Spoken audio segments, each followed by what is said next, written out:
ओम श्री गणेशाय नमः। अथ श्री शनिवज्रपंजर कवचं विनियोगः।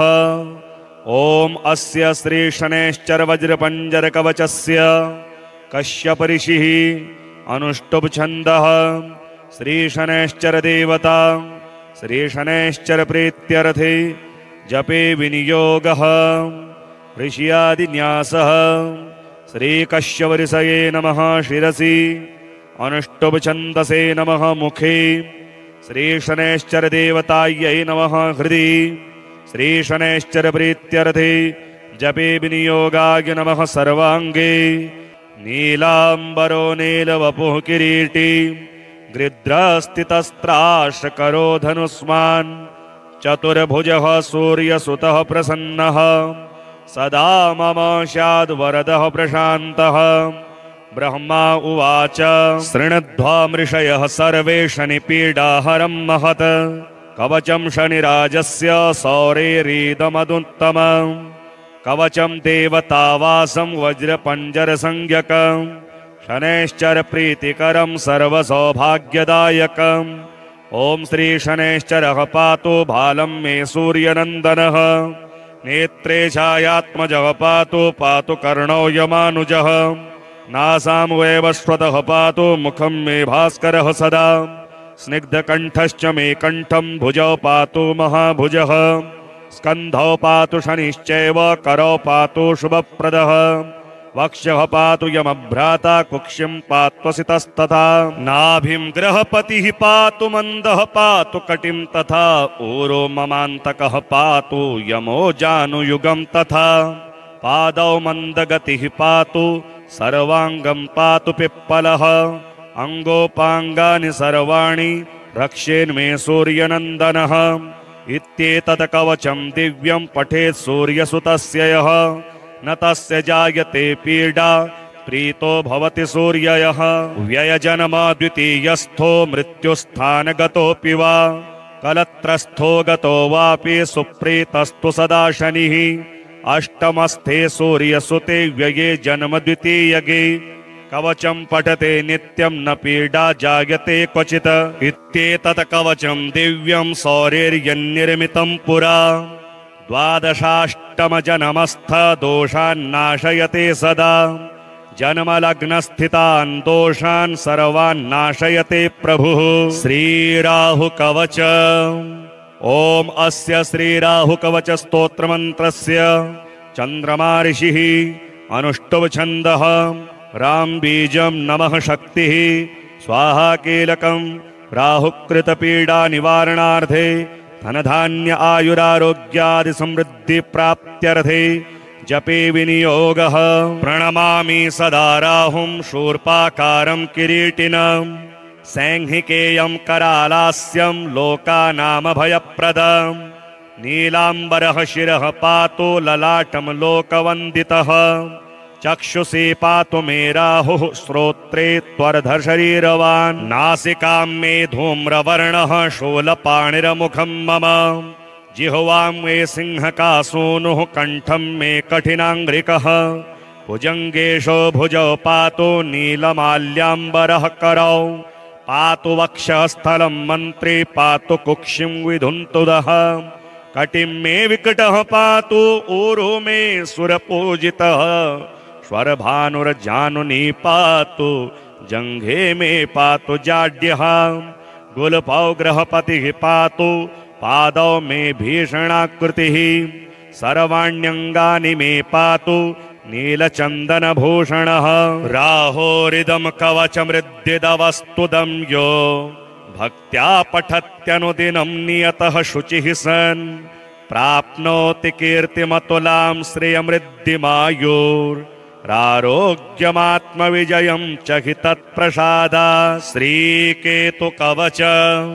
ओम अस्य श्रीकेतुकवच स्तोत्रमहामन्त्रस्य त्र्यम्बक ऋषिः अनुष्टुभ छन्दः। केतुरदेवता कं बीजं नमः शक्तिः। केतुरिति कीलकं केतुकृतपीडा निवारणार्थे सर्वरोग निवारणार्थे सर्वशत्रु विनाशनार्थे सर्वकार्यसिद्ध्यर्थे केतुप्रसादसिद्ध्यर्थे जपे विनियोगः।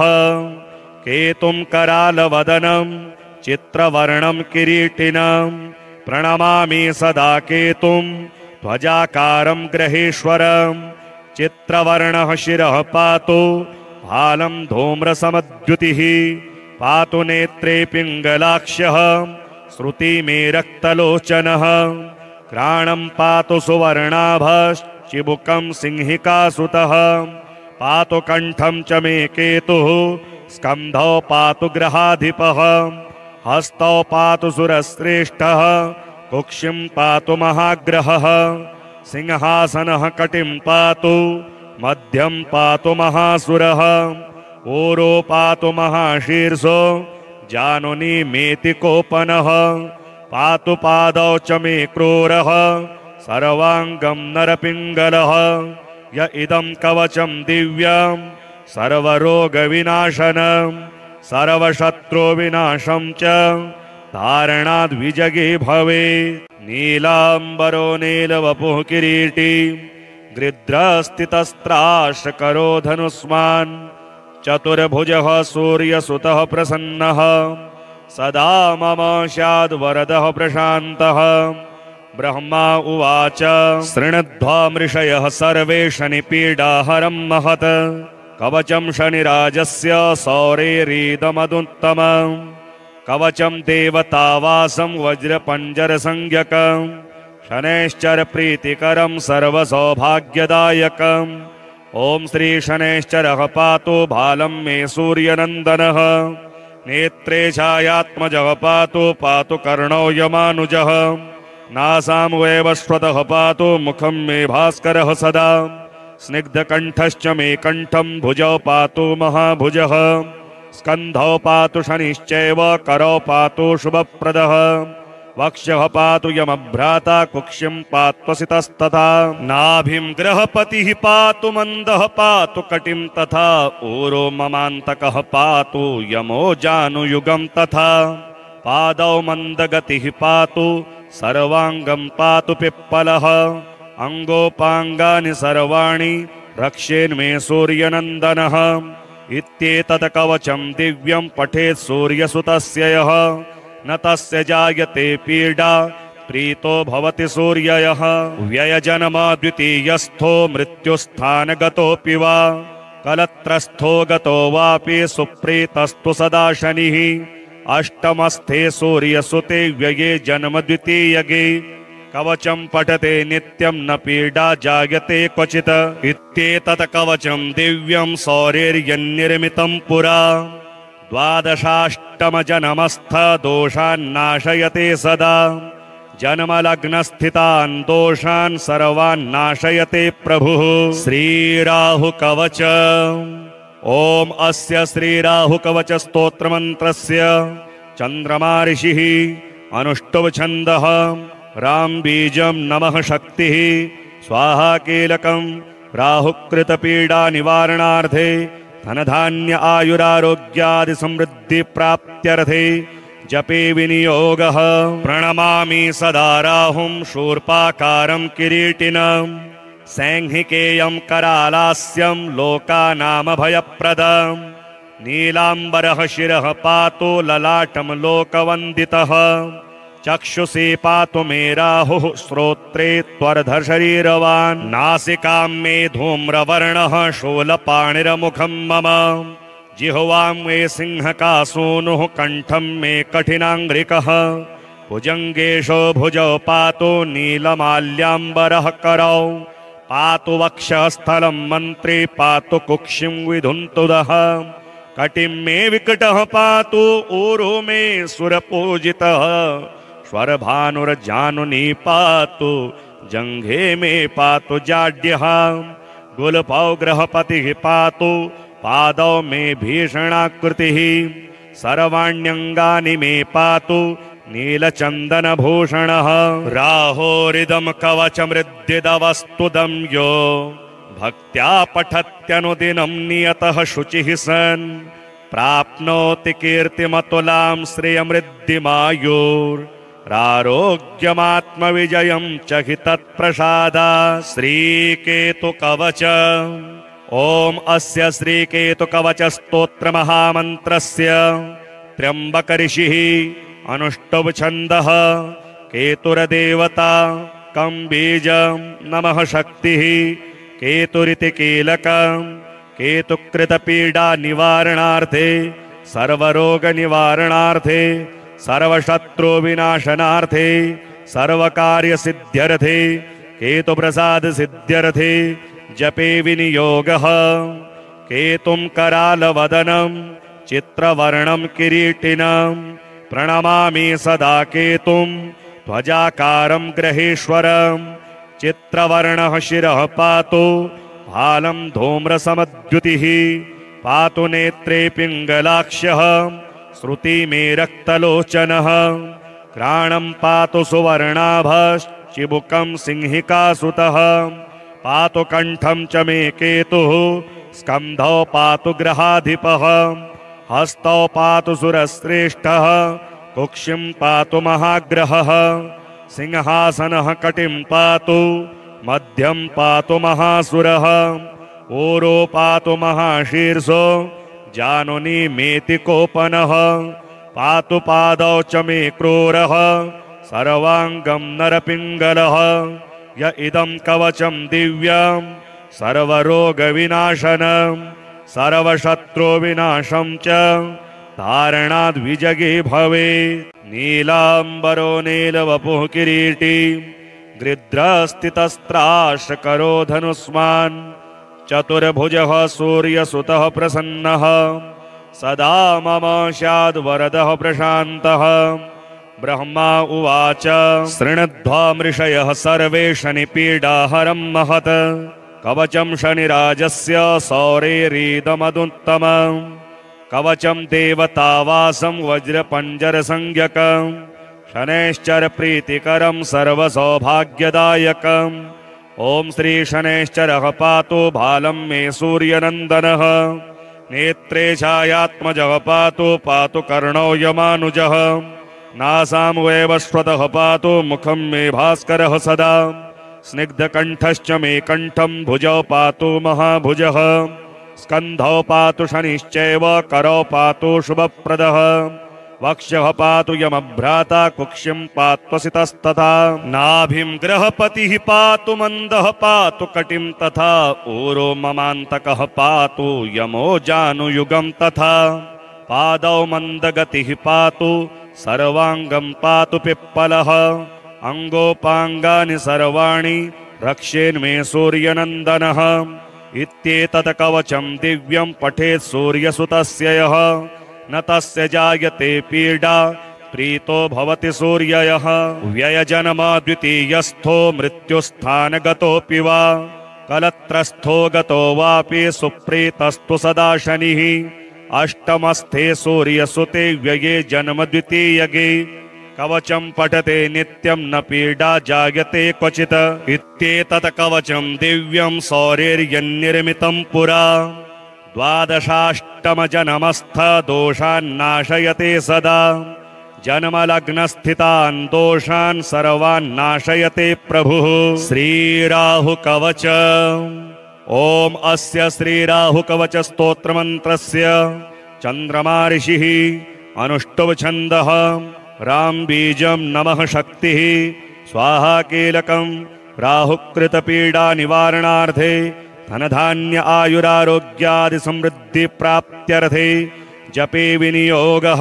प्रणमामि सदा राहुं शूर्पाकारं किरीटिनं सैंहिकेयं करालास्यं लोकानामभयप्रदम्। नीलाम्बरः शिरः पातु ललाटं लोकवन्दितः। चक्षुषी पातु मे राहुः श्रोत्रे त्वरधशरीरवान्। नासिकां मे धूम्रवर्णः शूलपाणिरमुखं मम। जिह्वां मे सिंहकासूनुः कण्ठं मे कठिनाङ्घ्रिकः। भुजङ्गेशो भुजौ पातु नीलमाल्याम्बरः करौ। पातु वक्षस्थलं मन्त्री पातु कुक्षिं विधुन्तुदः। कटिं मे विकटः पातु ऊरो मे सुरपूजितः। स्वरभानुर्जानुनी पातु जङ्घे मे पातु जाड्यः गुल्फौ गृहपतिः पातु पादौ मे भीषणाकृतिः सर्वाण्यङ्गानि मे पातु नीलचन्दनभूषणः राहोरिदं कवचमृद्दिदवस्तुदं यो भक्त्या पठत्यनुदिनं नियतः शुचिः सन् प्राप्नोति कीर्तिमतुलां श्रियमृद्धिमायुरारोग्यमात्मविजयं च हि तत्प्रसादा श्रीकेतुकवच ॐ अस्य श्रीकेतुकवचस्तोत्रमहामन्त्रस्य त्र्यम्बकऋषिः अनुष्टुप् छन्दः केतुरदेवता कं बीजं नमः शक्तिः केतुरिति कीलकं केतुकृतपीडा निवारणार्थे सर्वरोगनिवारणार्थे सर्वशत्रुविनाशनार्थे सर्वकार्यसिद्ध्यर्थे केतुप्रसादसिद्ध्यर्थे जपे विनियोगः केतुं करालवदनं चित्रवर्णं किरीटिनं प्रणमामि सदा केतुं ध्वजाकारं ग्रहेश्वरं चित्रवर्णः शिरः पातु भालं धूम्रसमद्युतिः पातु नेत्रे पिङ्गलाक्षः श्रुति मे रक्तलोचनः घ्राणं पातु सुवर्णाभश्चिबुकं सिंहिकासुतः पातु कण्ठं च मे केतुः स्कन्धौ पातु ग्रहाधिपः हस्तौ पातु सुरश्रेष्ठः कुक्षिं पातु महाग्रहः सिंहासनः कटिं पातु मध्यं पातु महासुरः ऊरो पातु महाशीर्षो जानुनी मेति कोपनः पातु पादौ च मे क्रूरः सर्वाङ्गं नरपिङ्गलः य इदं कवचं दिव्यं सर्वरोगविनाशनं सर्वशत्रुविनाशं च धारणाद्विजगे भवेत् नीलाम्बरो नीलवपुः किरीटी गृध्रस्थितस्त्राशकरो धनुष्मान् चतुर्भुजः सूर्यसुतः प्रसन्नः सदा मम स्याद्वरदः प्रशान्तः ब्रह्मा उवाच शृणुध्वा मृषयः सर्वे शनिपीडाहरं महत् कवचं शनिराजस्य सौरेरीदमदुत्तमम् कवचं देवतावासं वज्रपञ्जरसंज्ञकं शनैश्चर प्रीतिकरं सर्वसौभाग्यदायकम् ॐ श्री शनैश्चरः पातु भालं मे सूर्यनन्दनः नेत्रे छायात्मजः पातु कर्णौ यमानुजः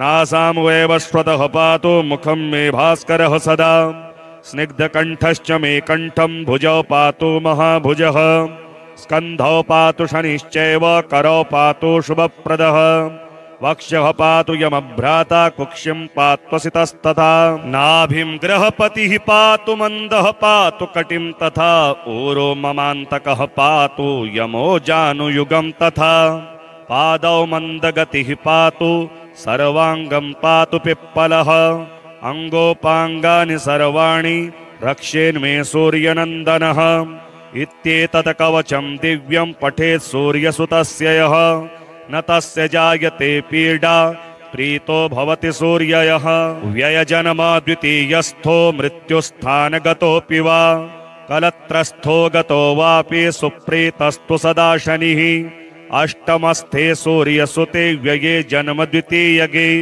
कवचं पठते नित्यं न पीडा जायते क्वचित् इत्येतत् कवचं दिव्यं सौरेर्यन्निर्मितं पुरा द्वादशाष्टमजन्मस्थ दोषान्नाशयते सदा जन्मलग्नस्थितान् दोषान् सर्वान् नाशयते प्रभुः श्रीराहुकवच ॐ अस्य श्रीराहुकवच स्तोत्रमन्त्रस्य चन्द्रमा ऋषिः अनुष्टुप् छन्दः राम बीजं नमः शक्तिः स्वाहा कीलकं राहुकृतपीडा निवारणार्थे धनधान्य आयुरारोग्यादि समृद्धि प्राप्त्यर्थे जपे विनियोगः प्रणमामि सदा राहुं शूर्पाकारं किरीटिनं सैंहिकेयं करालास्यं लोकानामभयप्रदं नीलाम्बरः शिरः पातु ललाटं लोकवन्दितः चक्षुषी पातु मे राहुः श्रोत्रे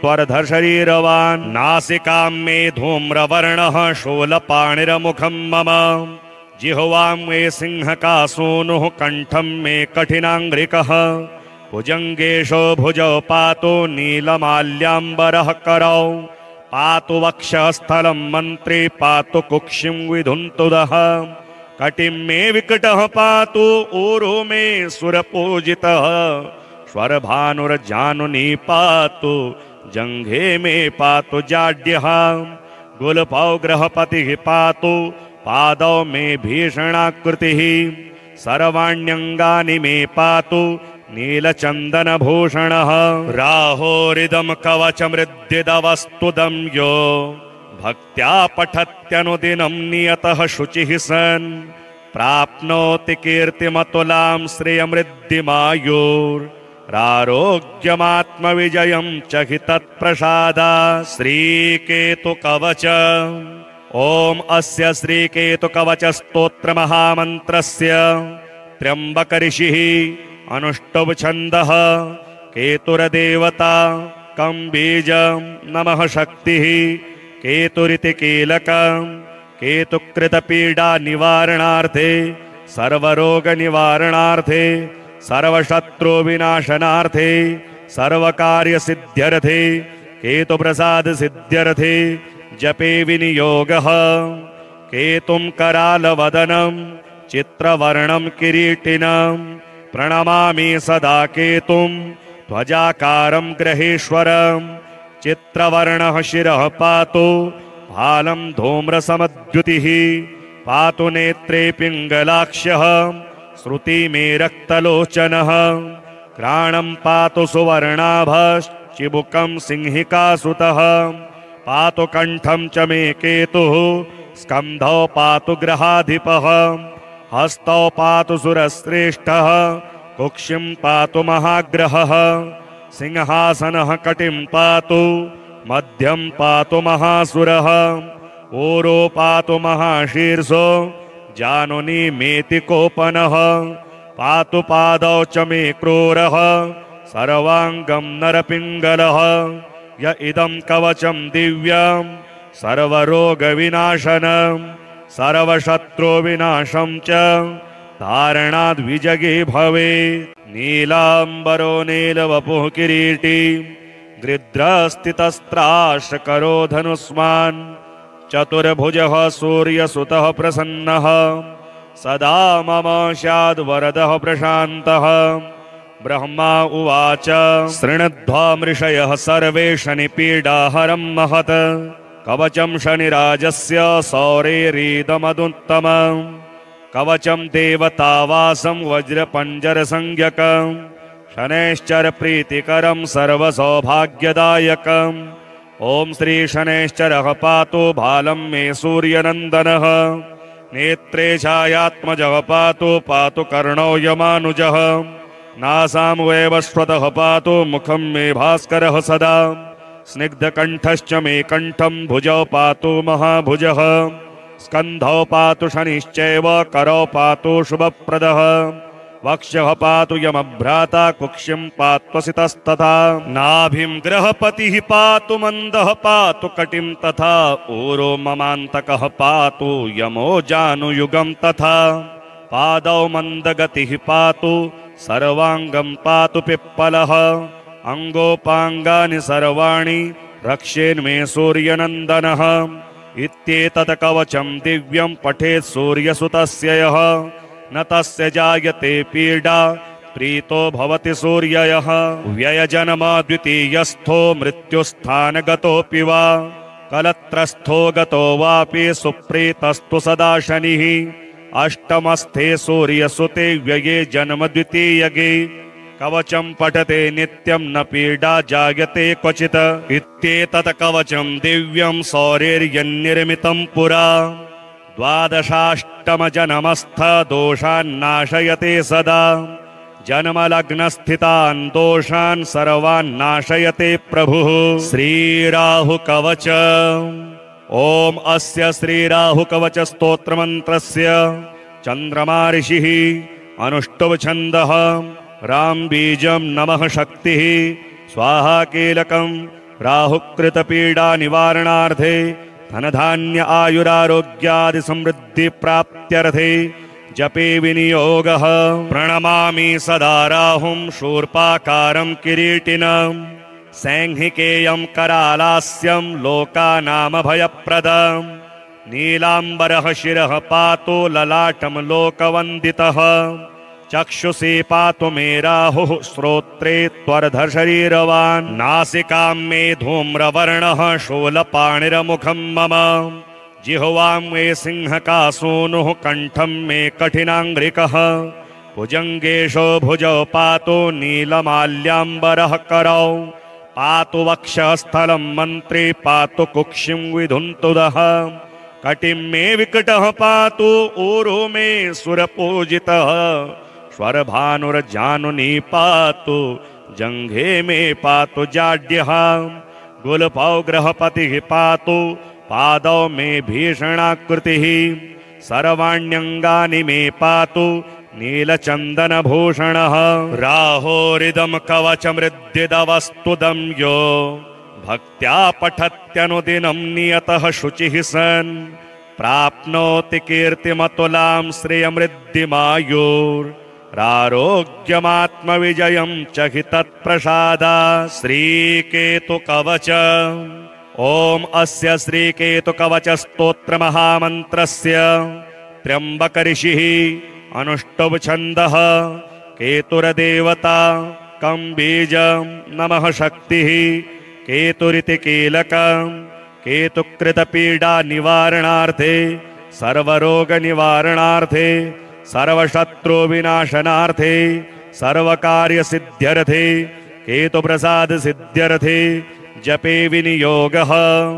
केतुं करालवदनं चित्रवर्णं किरीटिनं प्रणमामि सदा केतुं ध्वजाकारं ग्रहेश्वरं चित्रवर्णः शिरः पातु भालं धूम्रसमद्युतिः पातु नेत्रे पिङ्गलाक्षः श्रुति मे रक्तलोचनः घ्राणं पातु सुवर्णाभश्चिबुकं सिंहिकासुतः पातु कण्ठं च मे केतुः स्कन्धौ पातु ग्रहाधिपः हस्तौ पातु सुरश्रेष्ठः कुक्षिं पातु महाग्रहः सिंहासनः कटिं पातु मध्यं पातु महासुरः ऊरो पातु महाशीर्षो जानुनी मेति कोपनः पातु पादौ च मे क्रूरः सर्वाङ्गं नरपिङ्गलः य इदं कवचं दिव्यं सर्वरोगविनाशनं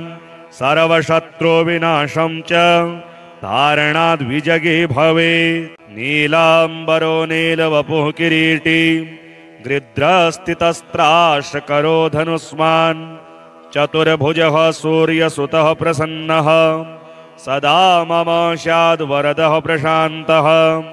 ब्रह्मा उवाच शृणुध्वा मृषयः सर्वे शनिपीडाहरं महत् कवचं शनिराजस्य सौरेरीदमदुत्तमम् कवचं देवतावासं वज्रपञ्जरसंज्ञकं शनैश्चर प्रीतिकरं सर्वसौभाग्यदायकम् ॐ श्री शनैश्चरः पातु भालं मे सूर्यनन्दनः नेत्रे छायात्मजः पातु कर्णौ यमानुजः नासां वैवस्वतः पातु मुखं मे भास्करः सदा स्निग्धकण्ठश्च मे कण्ठं भुजौ पातु महाभुजः स्कन्धौ पातु शनिश्चैव करौ पातु शुभप्रदः वक्षः पातु यमभ्राता कुक्षिं पात्वसितस्तथा नाभिं गृहपतिः पातु मन्दः पातु कटिं तथा ऊरो ममान्तकः पातु यमो जानुयुगं तथा पादौ मन्दगतिः पातु सर्वाङ्गं पातु पिप्पलः अङ्गोपाङ्गानि सर्वाणि रक्षेन्मे सूर्यनन्दनः इत्येतत् कवचं दिव्यं पठेत् सूर्यसुतस्य यः न तस्य जायते पीडा प्रीतो भवति सूर्ययः व्ययजन्म द्वितीयस्थो मृत्युस्थानगतोऽपि वा कलत्रस्थो गतो वापि सुप्रीतस्तु सदा शनिः अष्टमस्थे सूर्यसुते व्यये जन्म द्वितीयगे कवचं पठते नित्यं न पीडा जायते क्वचित् इत्येतत् कवचं दिव्यं सौरेर्यन्निर्मितं पुरा द्वादशाष्टमजनमस्थ दोषान्नाशयते सदा जन्मलग्नस्थितान् दोषान् सर्वान् नाशयते प्रभुः श्रीराहु कवच ओम अस्य श्रीराहु कवच स्तोत्रमन्त्रस्य चन्द्रमा ऋषिः अनुष्टुभ छन्दः राम बीजं नमः शक्तिः स्वाहा कीलकं राहुकृत पीडा निवारणार्थे धनधान्य आयुरारोग्यादि समृद्धि प्राप्त्यर्थे जपे विनियोगः प्रणमामि सदा राहुं शूर्पाकारं किरीटिनं सैंहिकेयं करालास्यं लोकानामभयप्रदं नीलाम्बरः शिरः पातु ललाटं लोकवन्दितः चक्षुषी पातु मे राहुः श्रोत्रे त्वरधशरीरवान् नासिकां मे धूम्रवर्णः शूलपाणिरमुखं मम जिह्वां मे सिंहकासूनुः कण्ठं मे कठिनाङ्घ्रिकः भुजङ्गेशो भुजौ पातु नीलमाल्याम्बरः करौ पातु वक्षस्थलं मन्त्रे पातु कुक्षिं विधुन्तुदः कटिं मे विकटः पातु ऊरो मे सुरपूजितः स्वरभानुर्जानुनी पातु जङ्घे मे पातु जाड्यः गुलपौ ग्रहपतिः पातु पादौ मे भीषणाकृतिः सर्वाण्यङ्गानि मे पातु नीलचन्दनभूषणः राहोरिदं कवचमृद्दिदवस्तुदं यो भक्त्या पठत्यनुदिनं नियतः शुचिः सन् प्राप्नोति कीर्तिमतुलां श्रियमृद्धिमायुरारोग्यमात्मविजयं च हि तत्प्रसादा श्रीकेतुकवच ओम अस्य श्रीकेतुकवच स्तोत्रमहामन्त्रस्य त्र्यम्बकऋषिः अनुष्टुभ छन्दः केतुरदेवता कं बीजं नमः शक्तिः केतुरिति कीलकं केतुकृतपीडा निवारणार्थे सर्वरोगनिवारणार्थे सर्वशत्रुविनाशनार्थे सर्वकार्यसिद्ध्यर्थे केतुप्रसादसिद्ध्यर्थे जपे विनियोगः केतुं करालवदनं चित्रवर्णं किरीटिनं प्रणमामि सदा केतुं ध्वजाकारं ग्रहेश्वरं चित्रवर्णः शिरः पातु भालं धूम्रसमद्युतिः पातु नेत्रे पिङ्गलाक्ष्यः श्रुति मे रक्तलोचनः घ्राणं पातु सुवर्णाभश्चिबुकं सिंहिकासुतः पातु कण्ठं च मे केतुः स्कन्धौ पातु ग्रहाधिपः हस्तौ पातु सुरश्रेष्ठः कुक्षिं पातु महाग्रहः सिंहासनः कटिं पातु मध्यं पातु महासुरः ऊरो पातु महाशीर्षो जानुनी मेति कोपनः पातु पादौ च मे क्रूरः सर्वाङ्गं नरपिङ्गलः य इदं कवचं दिव्यं सर्वरोगविनाशनं सर्वशत्रुविनाशं च धारणाद्विजगे भवेत् नीलाम्बरो नीलवपुः किरीटी गृध्रस्थितस्त्राशकरो धनुष्मान् चतुर्भुजः सूर्यसुतः प्रसन्नः सदा मम स्याद्वरदः प्रशान्तः ब्रह्मा उवाच शृणुध्वमृषयः सर्वे शनिपीडाहरं महत् कवचं शनिराजस्य सौरेरीदमदुत्तमं कवचं देवतावासं वज्रपञ्जरसंज्ञकं शनैश्चर प्रीतिकरं सर्वसौभाग्यदायकम् ॐ श्री शनैश्चरः पातु भालं मे सूर्यनन्दनः नेत्रे छायात्मजः पातु पातु कर्णौ यमानुजः नासां वैवस्वतः पातु मुखं मे भास्करः सदा स्निग्धकण्ठश्च मे कण्ठं भुजौ पातु महाभुजः स्कन्धौ पातु शनिश्चैव करौ पातु शुभप्रदः वक्षः पातु यमभ्राता कुक्षिं पात्वसितस्तथा नाभिं ग्रहपतिः पातु मन्दः पातु कटिं तथा ऊरो ममान्तकः पातु यमो जानुयुगं तथा पादौ मन्दगतिः पातु सर्वाङ्गं पातु पिप्पलः अंगोपांगानि सर्वाणि रक्षेन्मे सूर्यनंदनः इत्येतत् कवचं दिव्यं पठेत् सूर्यसुतस्य यः न तस्य जायते पीडा प्रीतो भवति सूर्ययः व्ययजन्म द्वितीयस्थो मृत्युस्थानगतोऽपि वा कलत्रस्थो गतो वापि सुप्रीतस्तु सदा शनिः अष्टमस्थे सूर्यसुते व्यये जन्म द्वितीयगे कवचं पठते नित्यं न पीडा जायते क्वचित् इत्येतत् कवचं दिव्यं सौरेर्यन्निर्मितं पुरा द्वादशाष्टम जन्मस्थ दोषान्नाशयते सदा जन्मलग्नस्थितान् दोषान् सर्वान् नाशयते प्रभुः श्रीराहु कवच ओम अस्य श्रीराहु कवच स्तोत्रमन्त्रस्य चन्द्रमा ऋषिः अनुष्टुभ छन्दः राम बीजं नमः शक्तिः स्वाहा कीलकं राहुकृत पीडा निवारणार्थे धनधान्य आयुरारोग्यादि समृद्धि प्राप्त्यर्थे जपे विनियोगः प्रणमामि सदा राहुं शूर्पाकारं किरीटिनं सैंहिकेयं करालास्यं लोकानामभयप्रदं नीलाम्बरः शिरः पातु ललाटं लोकवन्दितः चक्षुषी पातु मे राहुः श्रोत्रे त्वर्धशरीरवान् नासिकां मे धूम्रवर्णः शूलपाणिर्मुखं मम जिह्वां मे सिंहकासूनुः कण्ठं मे कठिनाङ्घ्रिकः भुजङ्गेशो भुजौ पातु नीलमाल्याम्बरः करौ पातु वक्षस्थलं मन्त्री पातु कुक्षिं विधुन्तुदः कटिं मे विकटः पातु ऊरो मे सुरपूजितः स्वरभानुर्जानुनी पातु जङ्घे मे पातु जाड्यः गुलपौ ग्रहपतिः पातु पादौ मे भीषणाकृतिः सर्वाण्यङ्गानि मे पातु नीलचन्दनभूषणः राहोरिदं कवचमृद्धिदवस्तुदं यो भक्त्या पठत्यनुदिनं नियतः शुचिः सन् प्राप्नोति कीर्तिमतुलां श्रियमृद्धिमायुरारोग्यमात्मविजयं च हि तत्प्रसादा श्रीकेतुकवच ओम अस्य श्रीकेतुकवच स्तोत्रमहामन्त्रस्य त्र्यम्बक ऋषिः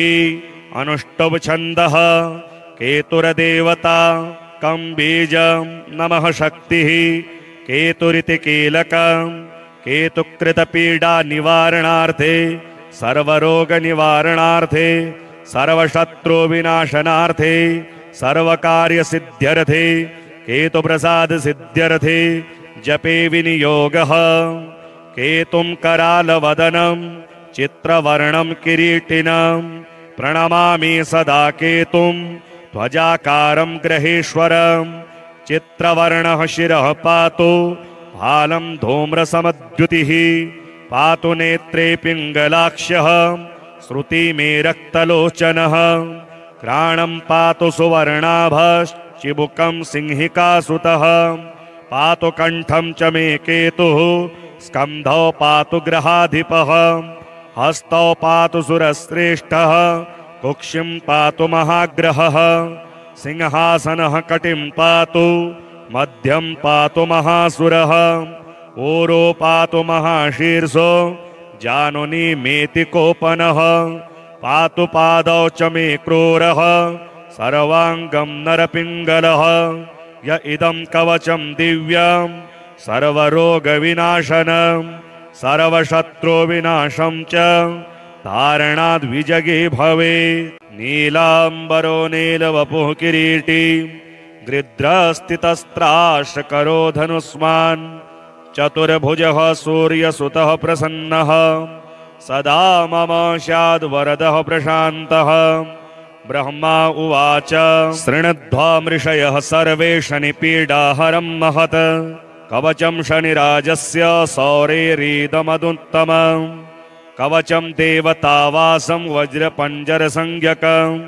शनैश्चर प्रीतिकरं सर्वसौभाग्यदायकम् ॐ श्री शनैश्चरः पातु भालं मे सूर्यनन्दनः नेत्रे छायात्मजः पातु कर्णौ यमानुजः नासां वैवस्वतः पातु मुखं मे भास्करः सदा स्निग्धकण्ठश्च मे कण्ठं भुजौ पातु महाभुजः स्कन्धौ पातु शनिश्चैव करौ पातु शुभप्रदः वक्षः पातु यमभ्राता कुक्षिं पात्वसितस्तथा नाभिं ग्रहपतिः पातु मन्दः पातु कटिं तथा ऊरो ममान्तकः पातु यमो जानुयुगं तथा पादौ मन्दगतिः पातु सर्वाङ्गं पातु पिप्पलः अङ्गोपाङ्गानि सर्वाणि रक्षेन्मे सूर्यनन्दनः इत्येतत् कवचं दिव्यं पठेत् सूर्यसुतस्य यः न तस्य जायते पीडा प्रीतो भवति सूर्ययः व्ययजन्म द्वितीयस्थो मृत्युस्थानगतोऽपि वा कलत्रस्थो गतो वापि सुप्रीतस्तु सदा शनिः अष्टमस्थे सूर्यसुते व्यये जन्म द्वितीयगे कवचं पठते नित्यं न पीडा जायते क्वचित् इत्येतत् कवचं दिव्यं सौरेर्यन्निर्मितं पुरा द्वादशाष्टमजन्मस्थ दोषान्नाशयते सदा जन्मलग्नस्थितान् दोषान् सर्वान्नाशयते प्रभुः श्रीराहुकवच ॐ अस्य श्रीराहुकवच स्तोत्रमन्त्रस्य चन्द्रमा ऋषिः अनुष्टुप् रामबीजं नमः शक्तिः स्वाहा कीलकं राहुकृतपीडा निवारणार्थे धनधान्य आयुरारोग्यादि समृद्धि प्राप्त्यर्थे जपे विनियोगः प्रणमामि सदा राहुं शूर्पाकारं किरीटिनं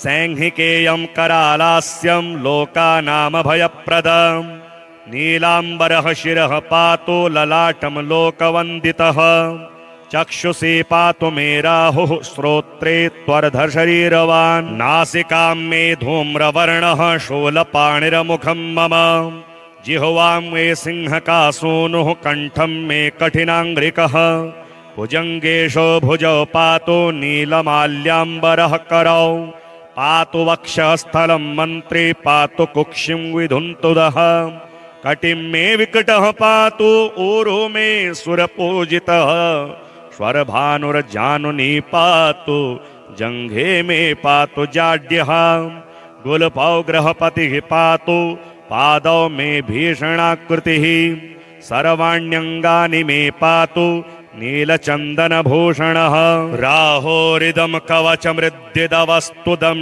यो भक्त्या पठत्यनुदिनं नियतः शुचिः सन् प्राप्नोति कीर्तिमतुलां श्रियमृद्धिमायुरारोग्यमात्मविजयं च हि तत्प्रसादा श्रीकेतुकवच ॐ अस्य श्रीकेतुकवचस्तोत्रमहामन्त्रस्य त्र्यम्बकऋषिः अनुष्टुप् छन्दः केतुरदेवता कं बीजं नमः शक्तिः केतुरिति कीलकं केतुकृतपीडा निवारणार्थे सर्वरोगनिवारणार्थे सर्वशत्रुविनाशनार्थे सर्वकार्यसिद्ध्यर्थे केतुप्रसादसिद्ध्यर्थे जपे विनियोगः केतुं करालवदनं चित्रवर्णं किरीटिनं प्रणमामि सदा केतुं ध्वजाकारं ग्रहेश्वरं चित्रवर्णः शिरः पातु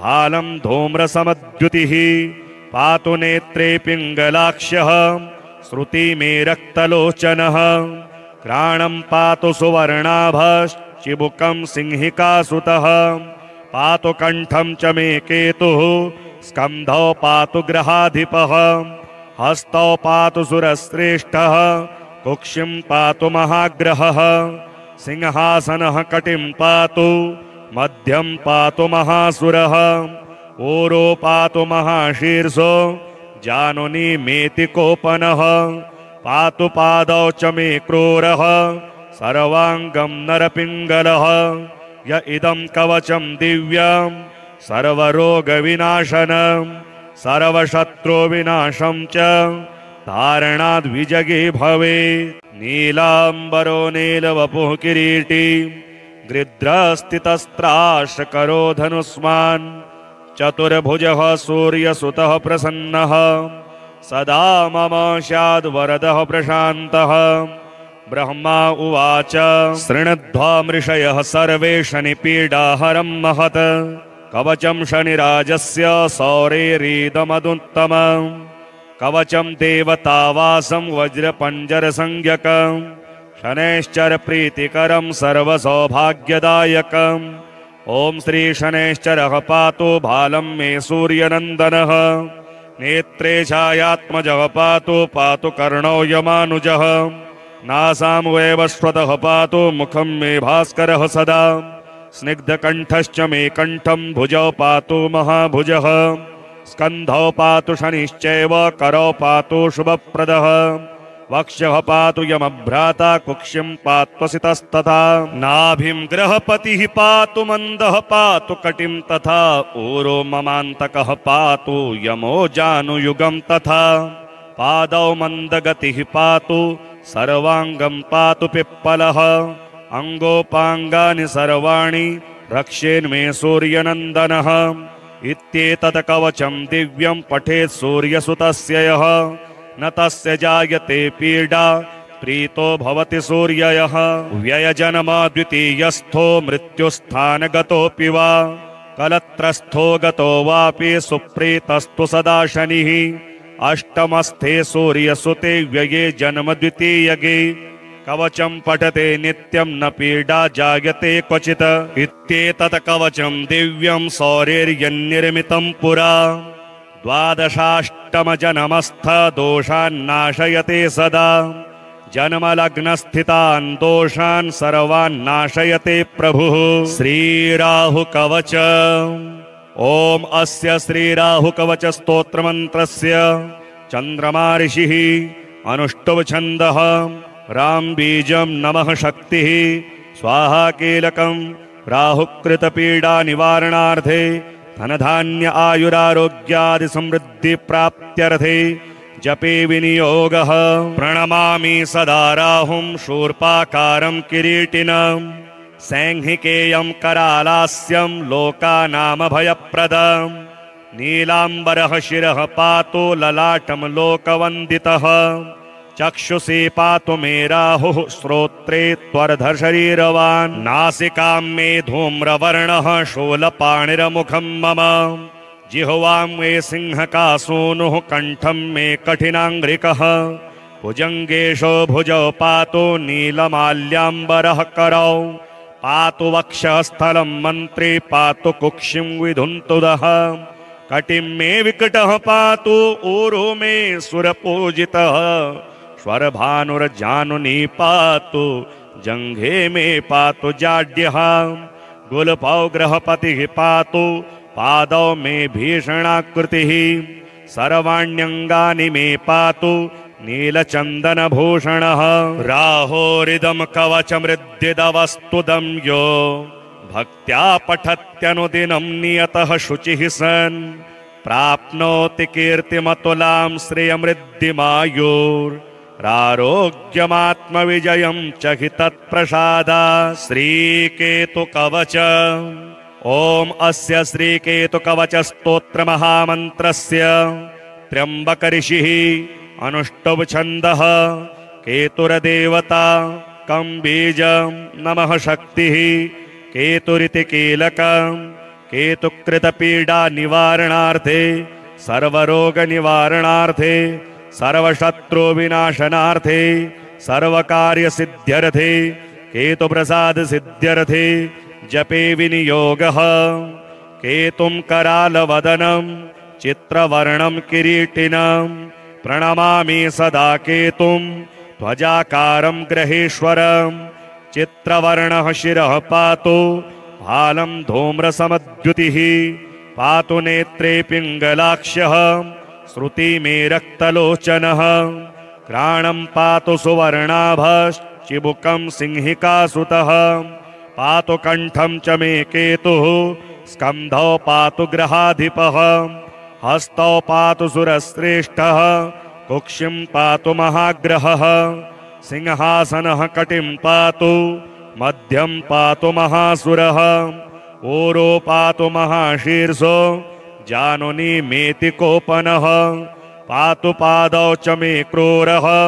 सर्वाङ्गं नरपिङ्गलः य इदं कवचं दिव्यं सर्वरोगविनाशनं सर्वशत्रुविनाशं च तारणाद् विजगे भवेत्। नीलाम्बरो नीलवपुः किरीटी गृध्रस्थितस्त्राशकरो धनुष्मान् चतुर्भुजः सूर्यसुतः प्रसन्नः सदा मम स्याद्वरदः प्रशान्तः। ब्रह्मा उवाच शृणुध्वा मृषयः सर्वे शनिपीडाहरं महत् कवचं शनिराजस्य सौरेरीदमदुत्तमम् कवचं देवतावासं वज्रपञ्जरसंज्ञकम् शनैश्चर प्रीतिकरं सर्वसौभाग्यदायकम्। ॐ श्री शनैश्चरः पातु भालं मे सूर्यनन्दनः नेत्रे छायात्मजः पातु पातु कर्णौ यमानुजः नासां वैवस्वतः पातु मुखं मे भास्करः सदा स्निग्धकण्ठश्च मे कण्ठं भुजौ पातु महाभुजः स्कन्धौ पातु शनिश्चैव करौ पातु शुभप्रदः वक्षः पातु यमभ्राता कुक्षिं पात्वसितस्तथा नाभिं गृहपतिः पातु मन्दः पातु कटिं तथा ऊरो ममान्तकः पातु यमो जानुयुगं तथा पादौ मन्दगतिः पातु सर्वाङ्गं पातु पिप्पलः अङ्गोपाङ्गानि सर्वाणि रक्षेन्मे सूर्यनन्दनः इत्येतत् कवचं दिव्यं पठेत् सूर्यसुतस्य यः न तस्य जायते पीडा प्रीतो भवति सूर्ययः। व्ययजन्म द्वितीयस्थो मृत्युस्थानगतोऽपि वा कलत्रस्थो गतो वापि सुप्रीतस्तु सदा शनिः अष्टमस्थे सूर्यसुते व्यये जन्म द्वितीयगे कवचं पठते नित्यं न पीडा जायते क्वचित् इत्येतत् कवचं दिव्यं सौरेर्यन्निर्मितं पुरा द्वादशाष्टमजन्मस्थ दोषान्नाशयते सदा जन्मलग्नस्थितान् दोषान् सर्वान् नाशयते प्रभुः। श्रीराहुकवच ॐ अस्य श्रीराहुकवच स्तोत्रमन्त्रस्य चन्द्रमा ऋषिः अनुष्टुभ छन्दः रामबीजं नमः शक्तिः स्वाहा कीलकं राहुकृतपीडा निवारणार्थे धनधान्य आयुरारोग्यादि समृद्धि प्राप्त्यर्थे जपे विनियोगः। प्रणमामि सदा राहुं शूर्पाकारं किरीटिनं सैंहिकेयं करालास्यं लोकानामभयप्रदम् नीलाम्बरः शिरः पातु ललाटं लोकवन्दितः चक्षुषी पातु मे राहुः श्रोत्रे त्वरधशरीरवान् नासिकां मे धूम्रवर्णः शूलपाणिरमुखं मम जिह्वां मे सिंहकासूनुः कण्ठं मे कठिनाङ्घ्रिकः भुजङ्गेशो भुजौ पातु नीलमाल्याम्बरः करौ पातु वक्षस्थलं मन्त्री पातु कुक्षिं विधुन्तुदः कटिं मे विकटः पातु ऊरो मे सुरपूजितः स्वरभानुर्जानुनी पातु जङ्घे मे पातु जाड्यः गुल्फौ गृहपतिः पातु पादौ मे भीषणाकृतिः सर्वाण्यङ्गानि मे पातु नीलचन्दनभूषणः राहोरिदं कवचमृद्दिदवस्तुदं यो भक्त्या पठत्यनुदिनं नियतः शुचिः सन् प्राप्नोति कीर्तिमतुलां श्रियमृद्धिमायुरारोग्यमात्मविजयं च हि तत्प्रसादा। श्रीकेतुकवच ॐ अस्य श्रीकेतुकवच स्तोत्रमहामन्त्रस्य त्र्यम्बकऋषिः अनुष्टुभ छन्दः केतुरदेवता कं बीजं नमः शक्तिः केतुरिति कीलकं केतुकृतपीडा निवारणार्थे सर्वरोगनिवारणार्थे सर्वशत्रुविनाशनार्थे सर्वकार्यसिद्ध्यर्थे केतुप्रसादसिद्ध्यर्थे जपे विनियोगः।